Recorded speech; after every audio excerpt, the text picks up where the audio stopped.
પત્રકાર મિત્રો મારી મુલાકાતે આયા એટલે એ વખતે આ ગામમાં મેં અલગ પંચાયત ભૂત જાત્રા ગામમાંથી અલગ પંચાયત કરી. એ વખતે મને ગામે બિનરીફ મારી પત્ની મકવાણા બબીબેન ભેવાભાઈને સરપંચ તરીકે નિમણૂક કરી. તો મેં એ વખતે ગામમાં મેં ખૂબ દલિત વાહમાં દિવાલો કરી. સમસાન મેં મોટું બનાવેલ છે 5-6 વીઘાનું. એમાં પણ 4 કોરા દિવાલો છે.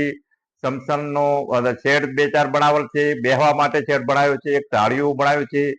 પછી શાળામાં આ વખતે ગેટ નવો બનાવ્યો છે. સમસાન ગેટ પણ મેં બનાવ્યો છે. ગામમાં સીસી રોડ પણ આખા ગામમાં બનાવેલ છે.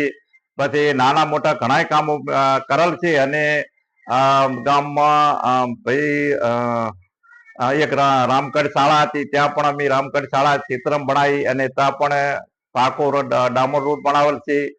ગામમાં પીવા માટે અત્યારે જૂથ યોજનામાંથી મેજપુરાથી પાણી આવે છે, એની પણ અમે વારંવાર રજૂઆત કરી અને એની પણ ટેમસર ગામ લોકોને પાણી મળી રહે એ રીતે અમે અમારી રીતે વ્યવસ્થા કરીએ છીએ. અને આ ગામમાં હું 3 ટર્મથી મારે ઘરેથી મારા પત્ની મકવાણા બબીબેન ભેવાભાઈને નામે 3 ટર્મથી સરપંચમાં પણ મને ગામે લાવલ છે અને 2 વખત ડેપ્યુટી સરપંચ પણ એમના નામે હું આવડ છું. એટલે 5 ટર્મથી આ પંચાયત ચલાદર ગામમાં પંચાયતની હું કામગીરી કરી રહ્યો છું. અને આખું ગામ મને માની અને જ્યારે તારે મને વારંવાર સરપંચ તરીકે ચૂંટી કાઢે છે. તો મારી કામગીરી અને છે તાર મને ફેરી ફેરી લાવે છે. અને સમાજનો પણ હું સારા એવા કામ કરું છું. સમાજમાં અત્યારે લોણશીલા લાધારામ બાપુનું જે ત્યાં મંદિર છે એના અમે અત્યારે ટ્રસ્ટી છે. ત્યાં પણ હું સમાજનું લાધારામ બાપુનો ત્યાં અમે મમ્મી અને 2-4 જણા ઈશ્વરજી કોતરવાળા અમે ભેગા રહી અને ત્યાં પણ સમાજનું બધું કામ કરે છે. વારંવાર કોઈ 11 હોય એ વખતે જમણવાર રાખા છે.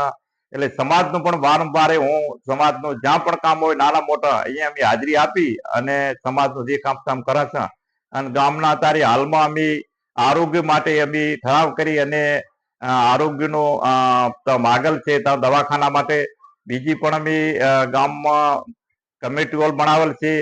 આંગણવાડી છે ત્યાં અમે દિવાલ ઘણા મોટા બધા કામ મોટે ભાગે કરી લાગ્યા છે. અને જે કામ હશે બાકી એ પણ હજી અમારું 1.5 વર્ષ બાકી છે. એમાં અમે જેટલું થાય એટલું અમે આયોજન કરી અને ગામમાં જેટલું થાય એટલું કામની સુવિધા કરીશું. અને બીજું કે જ્યારે તારે અમારા ગામમાં કોઈ પણ શાળાનો પ્રોગ્રામ હોય તો પણ અમે વારંવાર ત્યાં ધ્યાન રાખી અને શાળામાં પણ અમે રસ આપી અને બધું શાળામાં પાણી પીવાની વ્યવસ્થા છે. ત્યાં 2 વિભાગ છે અલગ અલગ, ત્યાં પણ અમે પાણીની વ્યવસ્થા કરી છે. ત્યાં એક શાળામાં અમે આરો પ્લાન્ટ બનાવ્યો છે ગામે લોકપાળાથી, તો પણ છોકરા માટે શુદ્ધ પાણી મળી રહે છે.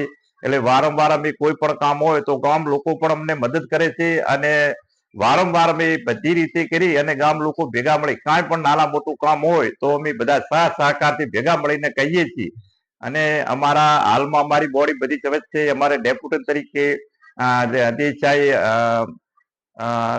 મહિલા સીટ છે, ડેપ્યુટીમાં પણ મહિલા છે. અને આ રીતે અમે અમારી બોડી બધી કામગીરી કરે છે.